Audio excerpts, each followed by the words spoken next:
Hello everyone, मैं कौशल सिंह आप सभी दोस्तों का अपने यूट्यूब चैनल में आज के इस नए वीडियो के साथ सभी का स्वागत करता हूं। तो आज जो मेरा टॉपिक है वो सामान्य विज्ञान, जिसके मैंने टॉप 25 क्वेश्चन सेलेक्ट किए हैं। इसका ये पार्ट 1 है। तो आने वाले जितने भी एग्ज़ाम्स हैं, एसएससी हो, रेलवे हो, पुलिस हो या फिर एयरफोर्स, आर्मी, नेवी, हर एग्ज़ाम में 3 से 4 से क्वेश्चन आपको डेफिनेटली देखने को मिल जाते हैं। तो चलिए ज़्यादा टाइम ना वेस्ट करते आइए वीडियो को स्टार्ट करते हैं। तथा जो साथी अभी इस चैनल पर नए हों या जिन्होंने अभी तक वीडियो लाइक या सब्सक्राइब ना किया हो तो कर दें, ताकि आने वाली कोई भी हम नई वीडियो अपलोड करें तो इसकी नोटिफिकेशन आप तक जल्दी से पहुंच जाए। तो चलिए वीडियो स्टार्ट करते हैं।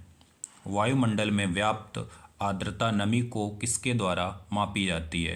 तो वायुमंडल में जो आर्द्रता होती नमी, उसको हम हाइग्रोमीटर के द्वारा मापते हैं।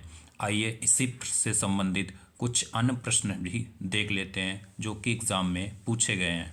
अगर ये पूछ दे द्रव का घनत्व किसके द्वारा मापा जाता है, तो वो हाइड्रोमीटर के द्वारा मापा जाता है। इसी प्रकार अगले क्वेश्चन की बात करें, घूमती वस्तु की गति किसके द्वारा मापते हैं? तो गायरोस्कोप। वायुमंडलीय दाब तो ये बैरोमीटर के द्वारा मापते हैं। इसी प्रकार जलयानों का सही समय पता लगाने के लिए किस यंत्र का उपयोग करते हैं? क्रोनोमीटर का।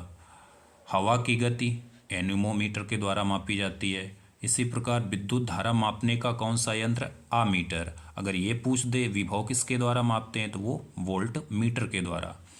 अगला क्वेश्चन है, वायुयान की ऊंचाई मापने के लिए किस यंत्र का उपयोग करते हैं? तो अल्टीमीटर का यूज करते हैं। अगले क्वेश्चन की बात करते हैं, आवर्त सारणी की खोज किसने की थी? तो आवर्त सारणी की खोज वैज्ञानिक मेंडलीव ने की थी। कब की थी? तो 1869। तथा ये किस देश के रहने वाले थे? रूस के। मेंडलीव की जो आवर्त सारणी थी वो परमाणु भार के क्रम के बढ़ते क्रम में बनाई गई थी, जो कि बाद में ये गलत साबित हुई। तो इन्हीं के स्थान पर आधुनिक वर्तमान आवर्त सारणी की खोज किस वैज्ञानिक द्वारा की गई? तो मोजले के द्वारा। किस सन में? 1913 में। आइए आधुनिक आवर्त सारणी के कुछ प्रमुख बिंदु देख लेते हैं। पहला है, यह परमाणु क्रमांक के बढ़ते क्रम में बनाई गई थी। सेकेंड पॉइंट, इसमें कुल 7 आवर्त तथा 18 वर्ग थे। 18वें समूह अर्थात वर्ग के तत्वों को अक्रिय तत्व कहते हैं, जैसे helium, neon, argon, krypton, xenon, radon.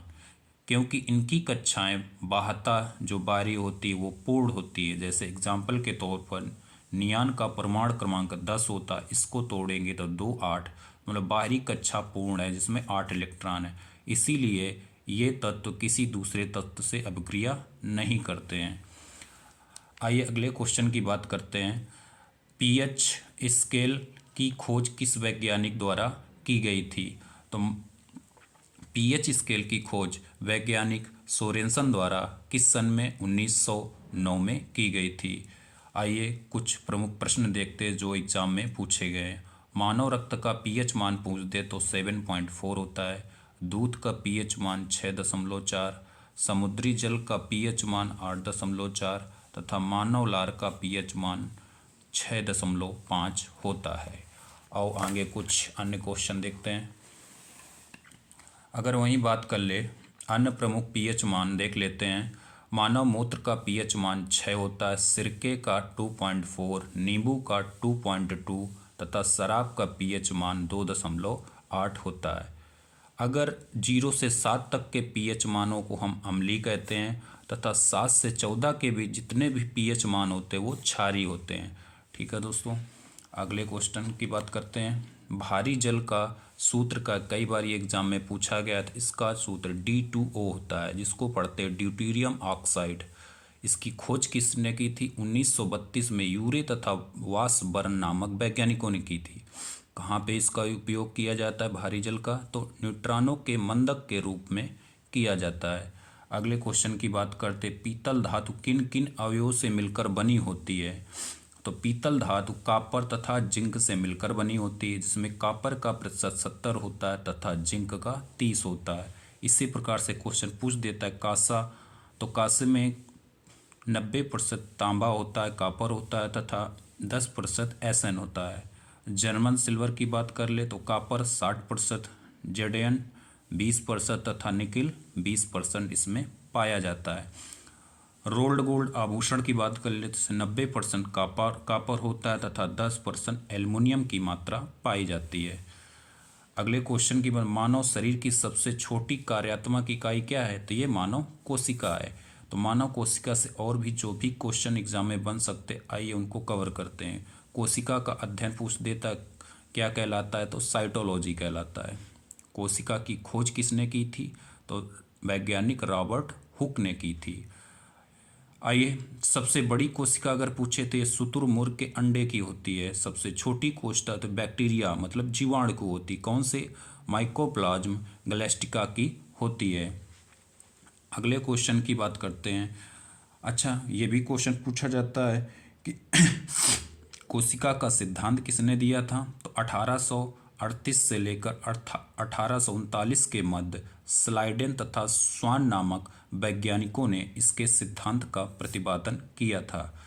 आइए कुछ और क्वेश्चन देख लेते हैं। मधुमक्खियों का अध्ययन क्या कहलाता है? एपीकल्चर। रेशम कीट का पालन क्या कहलाता है? सेरीकल्चर।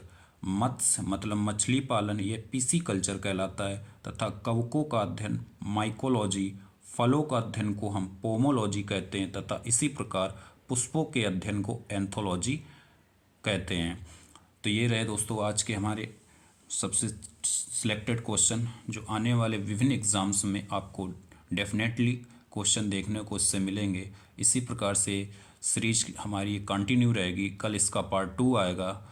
उम्मीद करते हैं दोस्तों, अगर वीडियो अच्छा लगा हो तो इस वीडियो को शेयर करें तथा लाइक करें तथा वीडियो को सब्सक्राइब कर लें। मिलते हैं कल नए वीडियो के साथ, तब तक के लिए धन्यवाद। जय हिंद।